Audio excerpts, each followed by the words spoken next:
जिल्हा कराच्या मागे होती।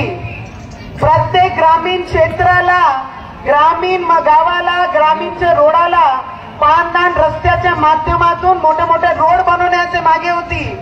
फिनी मिल सारख्या अजून कंपन्या आणण्याचे मागे होती। संत्र्याचा एवढा मोठा बेल्ट चांदूर बाजार अचलपूर मतदारसंघामध्ये असल्यानंतर एक कंपनी 100 लोकांच्या रोजगारांसाठी त्या सुपारी बहादूर आणू शकला नाही। आणि त्या कंपनी आणण्याचे मागे मी होती की या मतदारसंघामध्ये जे शेतकरी, जे शेतमजदूर आहे, जे बेरोजगार मुलं आहे, त्यांच्या भविष्यासाठी आपण काम केलं पाहिजे आणि त्याकरिता मी काम करण्यासाठी निघाली होती। पण काही बेईमान लोक आहे ना,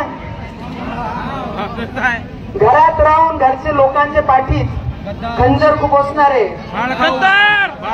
गद्दार तो हैच ना भैया।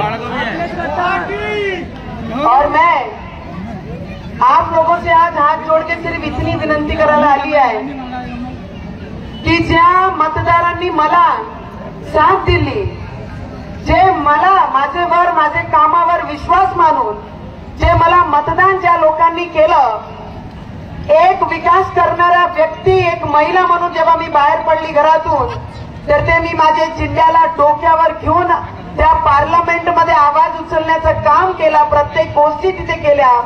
पण त्याला थांबवण्याचं काम काही बेईमान नेत्यांनी केलं। तर मी माझ्या सगळे मतदारांना एक विनंती करणार आहे की आपल्याला त्या सुपारी बहादूरचा हिशोब करायचा की नाही, करायचा की नाही? किती मोबाईल आहे सगळ्यांनी हाती वरती काढा बरं। मोबाईल आहे का सगळ्यांच्या हाती? हात वरती करून सांगा बरं, माझे कोणकोणते भाऊ त्या सुपारी बहादूरचा हिशोब करणार आहे? हात वरती करा। जर अजूनही सगळ्यांनी लाईट चालू करा, मोबाईल असेल तर लाईट चालू करा, फ्लॅश जर असेल तर सगळ्यांनी चालू करा फ्लॅश। जर कोणी हात खाली ठेवत असाल तर ज्या दिवशी मी पडली आणि त्याचा जल्लोष काही लोकांनी केलं, तर चांदूर बाजारची घटना